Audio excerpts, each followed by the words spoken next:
Oi, gente, tudo bem com vocês? Eu sou a professora Karine Veras e hoje nós vamos estudar o controle dos contratos administrativos pela regra da nova lei de licitação.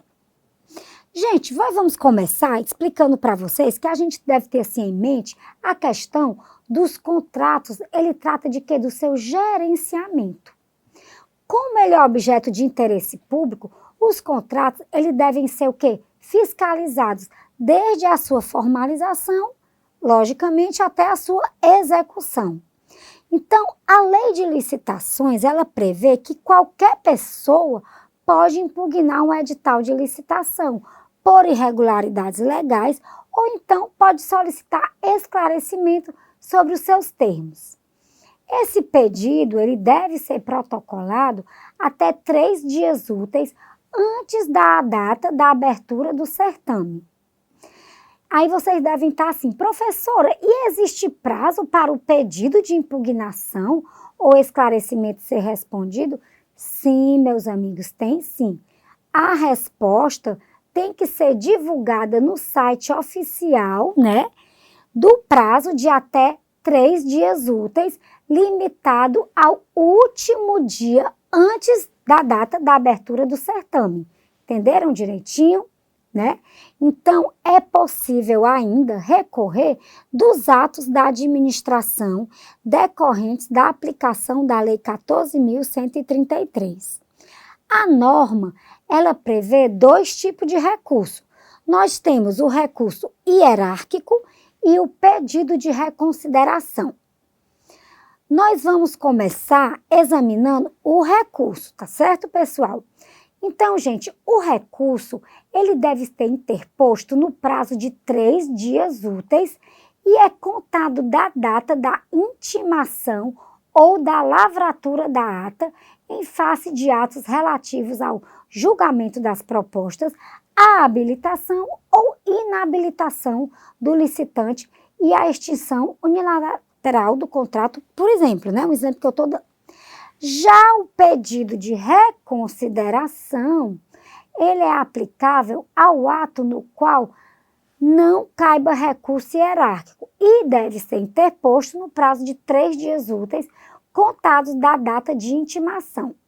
Professor, e quanto ao controle contratual em si, como é que é?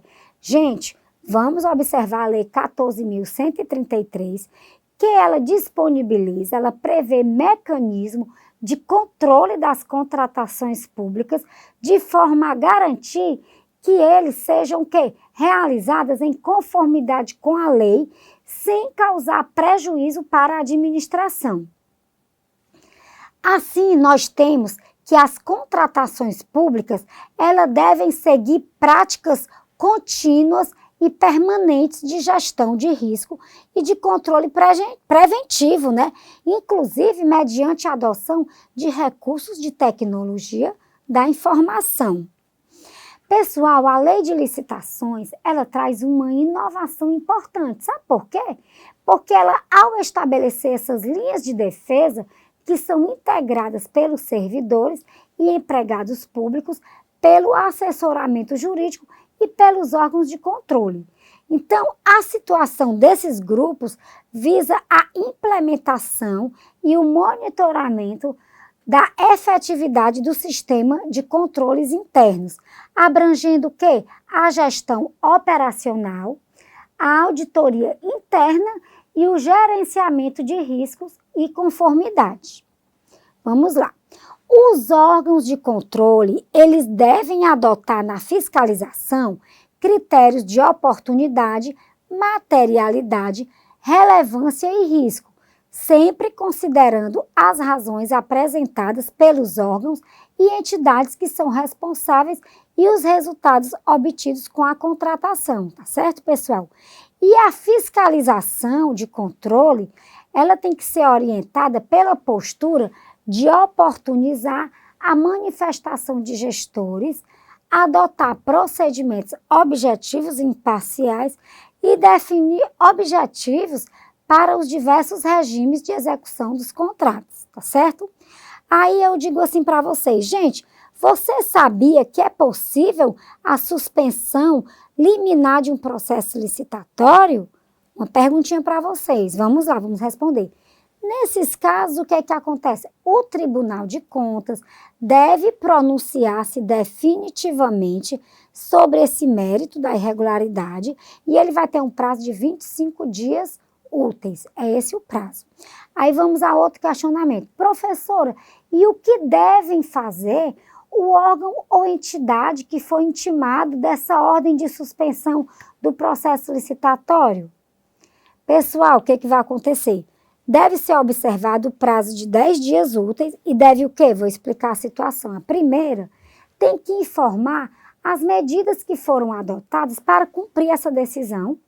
Vai ter que prestar todas as informações cabíveis e, claro, proceder com a apuração da responsabilidade, se for o caso, certo? E a decisão que examinar o mérito dessa medida cautelar deve o quê? Definir as medidas que são necessárias e adequadas em face das alternativas possíveis para o saneamento, né? Tem que ser saneado esse processo licitatório ou então determinar a sua anulação. Se puder sanar, tudo bem, se não, anula. Vamos lá, vamos continuar. Se o órgão ou entidade descumprir as disposições que estão lá na intimação, essa atitude dá causa o quê? A apuração de uma responsabilidade e a obrigação daquela repartição do prejuízo, né, que tem que ser reparado, tem que reparar o prejuízo causado ao erário, certo? Por fim, nós temos que, além da atuação do controle, os tribunais de contas, eles devem o quê? Promover eventos de capacitação para os servidores e empregados públicos que são designados para desempenhar essas funções essenciais à execução da lei de licitações, tá certo? Tem que acontecer tudo isso. Então, com essa informação que é necessário, né, disponibilizar esse curso de capacitação, é que nós vamos encerrando a nossa aula de hoje, explicando sempre para vocês que vocês podem consultar o material de apoio. Lá constam os e-books, onde tem, com riqueza de detalhes, um estudo mais aprofundado, né, de tudo que nós estudamos na nossa aula de hoje. Caso tenham dúvida, procurem o canal da tutoria para terem os esclarecimentos necessários. Um grande abraço para vocês e tenham foco nos estudos. Até o nosso próximo encontro.